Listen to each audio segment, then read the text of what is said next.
Today we are going to start with a new topic, which is recurring deposit account. This is in the Icse syllabus and it belongs to the chapter banking.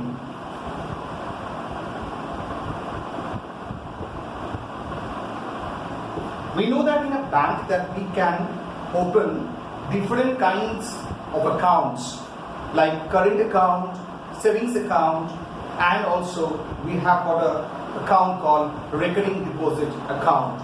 There are various other kinds of accounts for senior citizens or different kinds of accounts for children and so on. But in our syllabus, as per the ICC curriculum, we need to understand what is recurring deposit account, how the calculations are made, and how the maturity is calculated. So here we are going to understand this from this discussion, and then we shall try out to solve out the problem from the exercises. Now, what is a recurring deposit account? Let us first understand the term recurring. Recurring means something which occurs again and again, repeatedly. When we say recurring deposit, we mean a deposit that is happening again and again. And this again and again deposit must be of the same value. This means the same amount a person will deposit. Now, how the account is created? The person normally goes to the bank. They have some formalities of filling up some paperwork, and ultimately the person chooses the kind of account that he wants to open.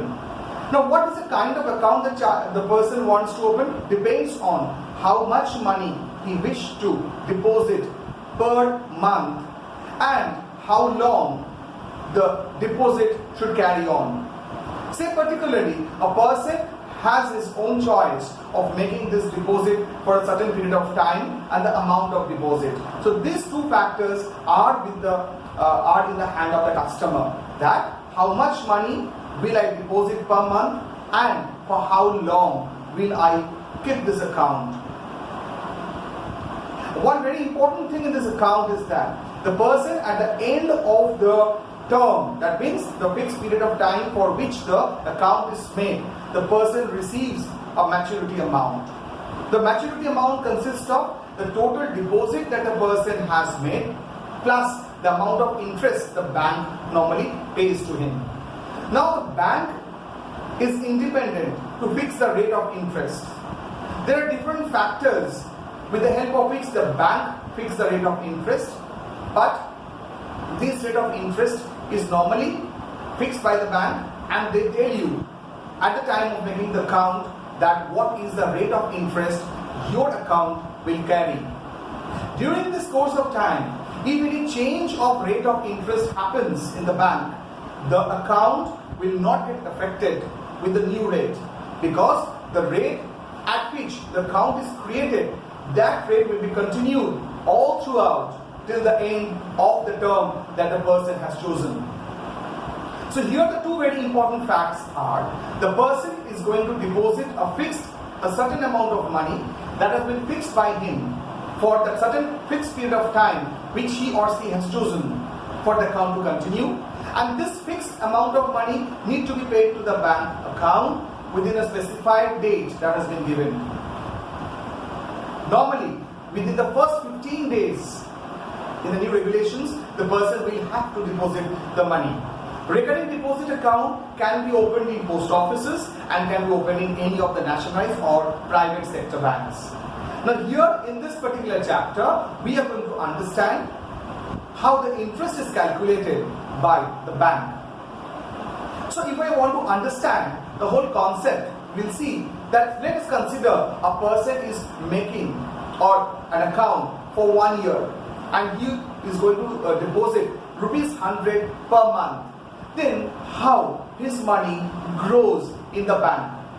So let us take an example of it. Then we'll come to the formula. So the deposit per month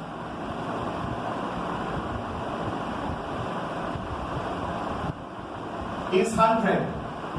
Say the person is depositing in the month of Jan rupees 100. So this rupees 100 will get interest for 12 months provided the person has made the account for 1 year.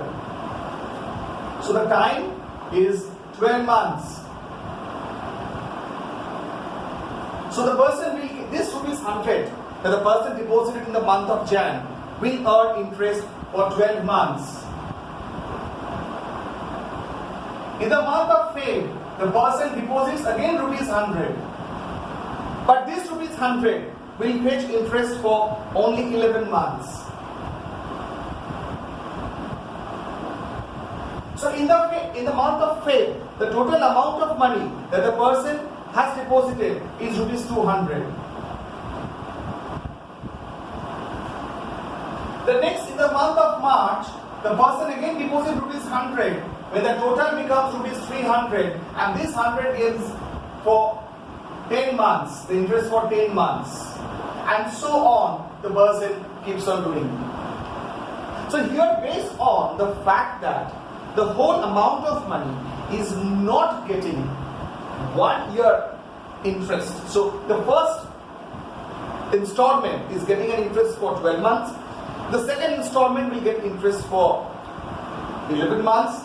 The third installment will get interest for 10 months. Likewise, the person will be depositing 12 installments. Here, if I consider X as the deposit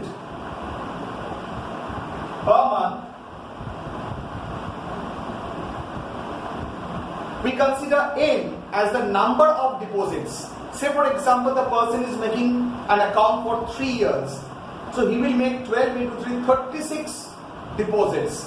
If a person is making the account for 4 years, he is making 48 deposits. In case a person is making or having an account for 1.5 years, he is making 12 plus 6, 18 deposits. So N is the number of months for which the account is held.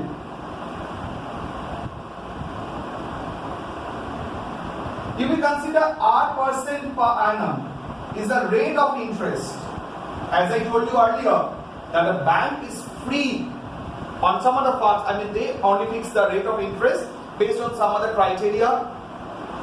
So the rate of interest that the bank is giving you is R% per annum, simple interest. Here, the total amount of interest that you will earn is equal to N into N plus 1 into X into R divided by 2 into 100 into 12. Now how this formula is coming? N plus 1 by 2 is arriving from sum of an AP. Here you will find that this is an AP series. The number of months is coming out in the form of an AP series. In a different chapter we will see arithmetic progression, where you will find that this is the sum of n terms of AP. So here if I add up this n months, the total, so we come up n plus 1 by 2, X is the deposit per month which is 100, and R% per annum. So since this is number of months, so therefore R by 12 will give you the rate percent per month. This formula will help you to find out what is the interest amount. After finding out the interest amount, we need to find out what is the maturity amount. So the maturity amount is equal to deposit plus interest. So what is the deposit over here? The person is depositing rupees X for n months, because he is depositing for n times. So the total deposit is n into X, and the interest he earned is this, which is n plus 1 into X into R divided by 2 into 100 into 12, which gives you the maturity amount nx plus n plus 1 into X into R divided by 2 into 100 into 12. Over here, any one component will be unknown to you. You need to get the equation, get the values from the problem, put the right value in the right place, substitute it, and get the unknown values out. So here we have to remember X is the deposit per month. We have to find out from the deposit year how many months the person is depositing. Then we have to check what is the rate percent per annum given to us in the problem, and accordingly we use the formula to find out the answer. Please carry on with the problems that is given to you in the exercises, and then report to your teacher or ask the doubts, whatever you feel after going through the problems. Thank you very much. Thank you very much for watching this video. Thank you.